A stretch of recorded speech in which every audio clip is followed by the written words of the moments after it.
ஆர்எஸ்எஸ்னுடைய தலைவனாக இருக்கக்கூடிய மோகன் பாகவத் தமிழ்நாட்டில் வந்து ஒரு செய்தியை சொல்கிறான். என்ன சொல்கிறான்?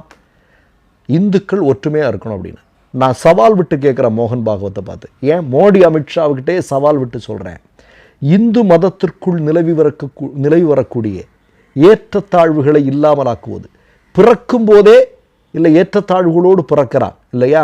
அதனால தான் டாக்டர் அம்பேத்கர் சொன்னார், நான் பிறந்தது இந்துவாக இருக்கலாம், ஆனால் சாகும்போது ஒருபோது இந்துவாக சாக மாட்டேன் அப்படின்னு சொன்னது ஞாபகம் இருக்கா?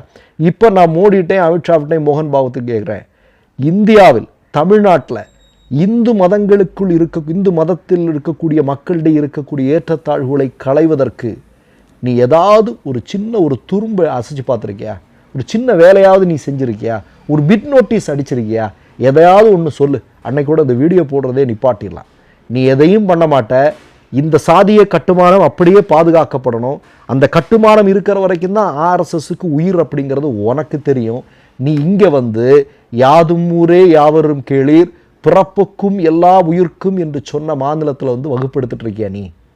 திரும்பவும் சொல்கிறேன், உன்னுடைய வகுப்பெடுத்தல் மீண்டும் மீண்டும் தமிழ்நாட்டில் பாஜகவை இல்லாமலாக்கும். அதில் எந்த விதமான சந்தேகமும் இல்லை.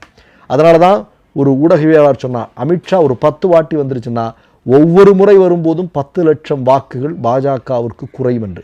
மோகன் பாகவதும் அடிக்கடி வந்துட்டீங்க அப்படின்னா பாஜகவுக்கு டெபாசிட் இல்லாமல் ஒத்த ஓட்டு பாஜக என்பதையும் தாண்டி வாக்குகளே வாங்காத பாஜக என்கிற பெயர் நிச்சயமாக தமிழ்நாட்டில் விடும். தமிழ்நாடு பல முனைகளில் தாக்கப்படுகிறது.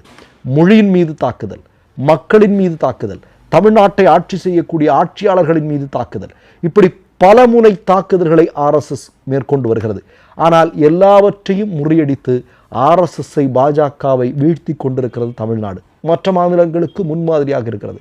மீண்டும் கேட்குறேன், எங்களுடைய செம்மொழியான தமிழ் மொழிக்கு நீ கடந்த 10 வருடங்களில் ஏறத்தாழ என்ன ஒரு 20-30 கோடி ரூபாய் நீ ஒதுக்கி இருக்கிற. மொத்தம் மொழிகளுக்காக ஒதுக்கக்கூடியல 2% கூட கிடையாது. இதை ஒதுக்கிட்டு நீ தமிழுக்கு அப்படின்னு சொல்லிட்டு இங்கே வந்து பேசிகிட்டு இருக்கிற நீ. வாக்குகள் நிச்சயமாக பாஜகவை திணறடிக்கும். தமிழ்நாட்டில் வரக்கூடிய சட்டமன்ற தேர்தலில் மிகப்பெரிய தோல்வியை பாஜக சந்திக்கும். அதில் எந்த விதமான சந்தேகமும் இல்லை. ஏன்னா அந்த அளவிற்கு மக்கள் மிகப்பெரிய கோபத்தோடு இருக்கிறார்கள் பாஜகவிடம். ஏன்னா அவர்கள் செய்து கொண்டிருப்பது அந்த அளவிற்கு மோசமான செயல்கள். ஒரு பக்கம் முருகன் மாநாடு நடத்தி கொண்டிருக்கிறது, மறுபக்கம் என்ன பண்ணிட்டு இருக்காங்க? இதே மாதிரியான வேலைகளை செய்கிறது. ஏன்னா நாம் ஏற்கனவே சொல்லியிருக்கிறோம், இவனுங்களுடைய தலைவனுங்களுடைய ஒருத்தனுடைய ஒரு புகைப்படத்தை காட்டினா கூட ₹1 வாக்களிக்க மாட்டான் இல்லையா? எம்ஜிஆர் படத்தை போட்டு வாக்கு கேட்பது இல்லையா? ஜெயலலிதா படத்தை போட்டு வாக்கு கேட்பது இல்லையா? அதே மாதிரி திராவிட தலைவர்களுடைய புகைப்படங்களை காட்டி மக்களிடம் வாக்கு கேட்க